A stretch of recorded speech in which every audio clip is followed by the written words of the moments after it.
Bang Martin, saya pernah membaca pernyataan Anda yang khawatir dengan kekuatan jaringan dan uang yang dimiliki Sambo. Apakah sekarang Anda masih khawatir juga?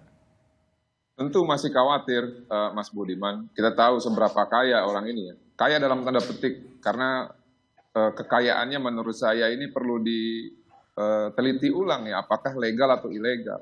Sebagai contoh, bagaimana orang ini bisa memberikan uang ya kepada ajudan, ya, menurut versi dari Verdi Sambo ya, untuk 3 dapur dan masing-masing 200 juta. Sedangkan dia punya pendapatan itu yang kita tahu ya, hanya 35 juta. Jadi dari segi resources kekayaan, saya yakin beliau ini memiliki uang yang cukup banyak. Nah, lalu yang kedua, kekuasaan. Ya, kekuasaan memang jabatan yang bersangkutan sebagai Kadif Propam itu sudah dicabut, tapi bukan berarti yang bersangkutan punya networking itu semuanya serta merta hilang. Enggak. Saya yakin sampai saat ini, ya, yang bersangkutan masih memiliki kuncian, ya.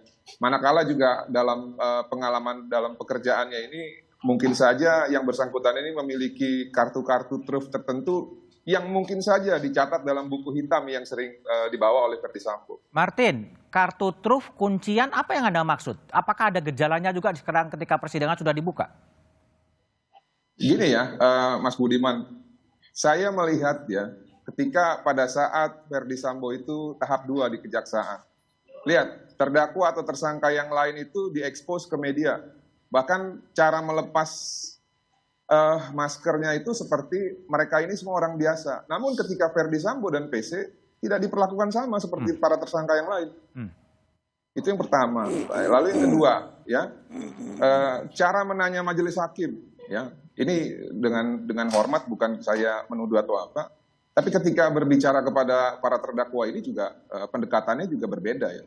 Oke, Namun memang saya paham ini tidak bisa dijadikan acuan terhadap adanya dugaan-dugaan tertentu. Namun dua hal tadi yang saya tegaskan bahwa uang dan networking itu memungkinkan saja ya untuk seseorang ataupun satu kelompok mendapatkan privilege dalam sistem hukum kita. Karena kalau dibilang pasti, Mas Budiman, tentu tidak ada yang pasti di dunia. oke.